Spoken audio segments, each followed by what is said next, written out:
بسم اللہ الرحمن الرحیم۔ السلام علیکم ورحمۃ اللہ وبرکاتہ۔ گائز، آج کی ویڈیو میں ہم لوگ بات کریں گے کہ عرب کی حد شمالی کس حد تک وسیع تھی۔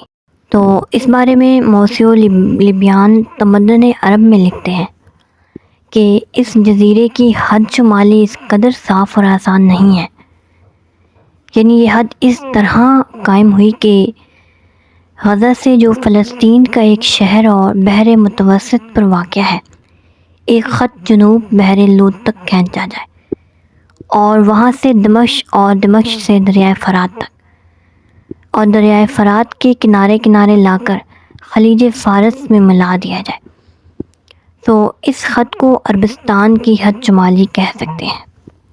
اس بنا پر عرب کے حجازی حصے کا فاران میں محسوب ہونا خلاف قیاس نہیں۔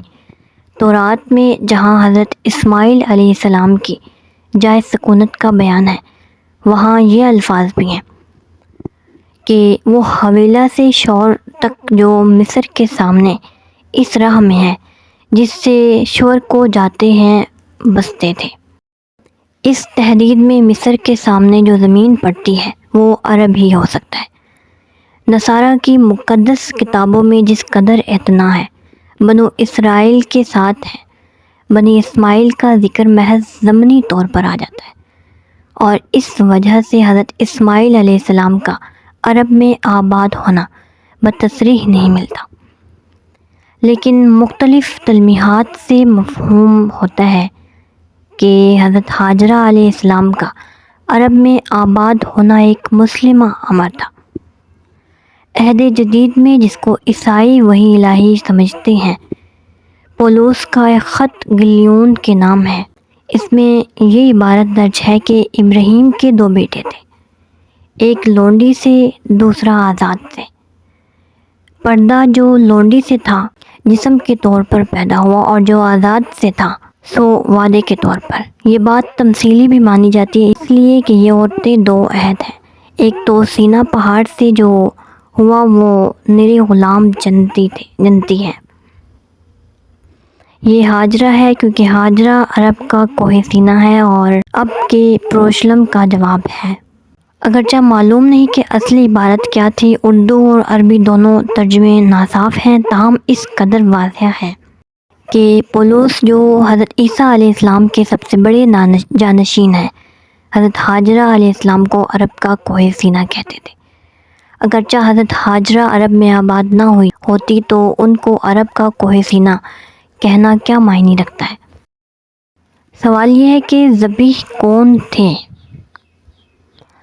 تو دوستو، تورات اگرچہ یہودیوں کی عدم احتیاط، اغراض ذاتی اور زمانہ کے انقلابات سے سرتا پا مسخ ہو گئی ہے، اور خصوصاً پیغمبر خاتم صلی اللہ علیہ وآلہ وسلم کے متعلق اس میں جو تصریحات اور تلمیحات تھیں، یہود کے دست تصرف نے ان کو بالکل برباد کر دیا ہے۔ تاہم حقائق کے عناصر اب بھی ہر جگہ موجود ہیں۔ تورات میں گو تصریحاً حضرت اسحاق علیہ السلام کا ذبیح ہونا لکھا ہے، لیکن مطابع کلام میں اس بات کے قطعی دلائل موجود ہیں کہ وہ ہرگز ذبیح نہ تھے اور نہ ہو سکتے تھے، کیونکہ شریعت سابقہ کی روح سے قربانی صرف اس جانور یا آدمی کی ہو سکتی تھی جو پہل اونٹا بچہ ہو۔ اس بنا پر حابیل نے جن مینڈوں کی قربانی کی تھی وہ پہل اونٹے بچے تھے۔ خدا نے حضرت موسیٰ علیہ السلام سے جہاں لادیوں کے متعلق احکام ارشاد فرمائے، وہاں فرمایا ہے، یہ عدد کے پیج نمبر 8 تا 17 میں ہے کہ بنو اسرائیل میں آدمی اور جانور کا ہر پہل اونٹا بچہ میرے لیے ہے، اور پہل اونٹے بچے کی افضلیت کسی حالت میں زائل نہیں ہو سکتی۔ تورات میں ہے کہ اگر کسی شخص کی دو بیویاں ہوں، ایک محبوبہ ہو اور دوسری غیر مرغوبہ، تو فضیلت اسی اولاد کو ہوگی جو پہل اونٹی ہو، وہ غیر مرغوبہ سے ہو۔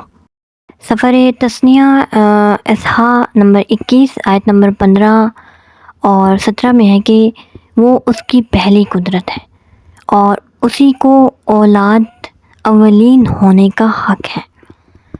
جو اولاد خدا کو نظر کر دی جاتی تھی اس کو باپ کا ترکہ نہیں ملتا تھا۔ تورات میں ہے، کہ تب خدا نے لادی کی اولاد کو اس لیے مخصوص کر لیا کہ خدا کے عہد کا تابوت اٹھائے اور تاکہ خدا کے آگے کھڑا ہوتا کہ وہ خدا کی خدمت کرے اور اسی کے نام سے آج تک برکت لے۔ یہی وجہ ہے کہ لادیوں کو اپنے بھائیوں کے ساتھ کوئی حصہ اور ترکہ نہیں ملا، کیونکہ ان کا حصہ خدا ہے۔ جو شخص خدا کی نظر کر دیا جاتا تھا وہ سر کے بال چھوڑ دیتا تھا اور معبد کے پاس جا کر منڈاتا تھا، جس طرح آج حج میں احرام کھولنے کے وقت بال منڈاتے ہیں۔ اور پھر تورات میں ہے کہ اب تو حاملہ ہو گئی ہے اور بچہ جنے گی اور اس کے سر پر اس طرح نہ پھیرا جائے کیونکہ یہ بچہ خدا کے لیے نظر کیا جائے گا۔ اور جو شخص خدا کا خادم بنا دیا جاتا تھا اس کے لیے خدا کے سامنے کا لفظ استعمال کرتے تھے۔ اور یہ ساری ڈیٹیل تورات سفر عدد میں 6 تا 16، سفر تکوین میں 17 اور تثنیہ نمبر 8 تا 10۔ حضرت ابراہیم علیہ السلام کو بیٹے کی قربانی کا جو حکم ہوا تھا اس میں قید تھی کہ وہ بیٹا قربانی کیا جائے جو اکلوتا ہو اور محبوب ہو۔ اب اصل مسئلے پر غور کرتے ہیں، لیکن پہلے یہ بتا دینا ضروری ہے کہ حضرت ابراہیم علیہ السلام کی شریعت میں قربانی کرنا اور خدا پر نظر چڑھانا ایک بات تھی، یعنی دونوں کے لیے ایک ہی لفظ استعمال کرتے تھے۔ اگر یہ کہا جائے کہ بچے کو فلاں معبد میں قربانی چڑھا دو تو اس کے یہ معنی تھے کہ وہ اس معبد کی خدمت اور مجاورت کے لیے گھر سے الگ کر دیا جائے، لیکن یہ لفظ جب جانوروں کے لیے استعمال کیا جاتا تھا تو حقیقی قربانی کے معنی مراد ہوتے تھے۔ تورات میں خدا کی زبان سے ذکر ہے، ادو اصحاح میں پیج نمبر 7-8، کیونکہ بنی اسرائیل میں آدمی اور جانور کا ہر پہلونٹا بچہ میرے لیے ہے۔ اسی اصحاح میں تصریح کے ساتھ ذکر ہے کہ خدا نے حضرت موسیٰ علیہ السلام سے کہا کہ تم بنی اسرائیل میں سے لاویوں کو لو اور ان کو خدا کے سامنے پیش کرو کہ خدا کے لیے خاص کر دیے جائیں، اور یہ لوگ دو گایوں کے سر پر ہاتھ رکھ دیں جو قربانی کی جائے۔ حضرت ابراہیم علیہ السلام کو خواب میں بیٹے کی قربانی کا حکم جو ہوا تھا اس سے بھی یہی مراد تھی کہ بیٹے کو معبد کی خدمت کے لیے نظر چڑھا دے۔ حضرت ابراہیم علیہ السلام نے پہلے اس خواب کو عینی اور حقیقی سمجھا، اس لیے بینہ اس کی تعمیل کرنی چاہیے، لیکن بعد میں ظاہر ہوا کہ وہ تمثیلی خواب تھا۔ اس بنا پر حضرت ابراہیم علیہ السلام نے بیٹے کو خانہ خدا کی خدمت کے لیے خاص کر دیا اور جو شرط قربانی کی تھی قائم رکھی۔ یہ جو میں نے ابھی آپ لوگوں کے ساتھ شیئر کی، ان سب کو ذہن نشین کرنے کے بعد ان کو ذہن میں رکھیے گا، اور مزید آگے ہم لوگ چلتے ہیں کہ حضرت اسحاق علیہ السلام کی ولادت حضرت اسماعیل علیہ السلام کے بعد ہے۔ اس بنا پر حضرت اسحاق علیہ السلام اکلوتے بیٹے نہیں، اور چونکہ قربانی کے لیے اکلوتے بیٹے کی شرط ہے، اس لیے حضرت اسحاق علیہ السلام کی قربانی کا حکم نہیں ہو سکتا۔ اور دوسرا یہ کہ حضرت اسحاق علیہ السلام کو حضرت ابراہیم علیہ السلام نے اپنا تمام ترکہ دیا، بخلاف اس کی کہ حضرت اسماعیل علیہ السلام اور ان کی والدہ کو صرف پانی کی ایک مشق دے کر رخصت کیا۔ یہ اس بات کا قطعی قرینہ ہے کہ حضرت ابراہیم علیہ السلام نے حضرت اسحاق علیہ السلام کو قربانی یعنی معبد پر نظر نہیں چڑھایا تھا۔ اور پھر حضرت اسماعیل علیہ السلام کے خاندان میں مدت تک یہ رسم قائم رہی کہ لوگ سر کے بال نہیں مڑاتے تھے۔ حج میں احرام کے زمانے تک جو بال نہیں مڑاتے یہ اسی سنت اسماعیلی کی یادگار ہے۔ اور جو الفاظ قربانی اور نظر چڑھانے کے لیے ملت ابراہیمی میں استعمال کیے جاتے تھے وہ حضرت ابراہیم علیہ السلام نے حضرت اسماعیل علیہ السلام کے لیے استعمال کیے، نہ کہ حضرت اسحاق کے لیے۔ تورات میں ہے کہ جب خدا نے حضرت ابراہیم علیہ السلام کو حضرت اسحاق علیہ السلام کی ولادت کی خوشخبری دی تو حضرت ابراہیم علیہ السلام نے کہا، لیتا اسماعیل یعیش امامک، کہ کاش اسماعیل تیرے سامنے زندہ رہتا۔ تورات میں جہاں جہاں یہ لفظ استعمال ہوا ہے سامنے زندہ رہنا تو وہ انہی معنوں میں ہوا ہے۔ حضرت اسماعیل علیہ السلام حضرت ابراہیم علیہ السلام کی محبوب ترین اولاد تھے۔ تورات جو تمام تر حضرت اسحاق کی ایک طرفہ داستان ہے، اس میں حضرت اسحاق اور حضرت اسماعیل علیہ السلام کی جو امتیازی خصائص بیان کی ہیں وہ یہ ہے کہ حضرت اسحاق علیہ السلام خدا کے وعدے اور عہد کا مظہر ہے، اور حضرت اسماعیل علیہ السلام دعوت ابراہیم ہے، یعنی حضرت ابراہیم کی دعا اور خواہش سے پیدا ہوئے۔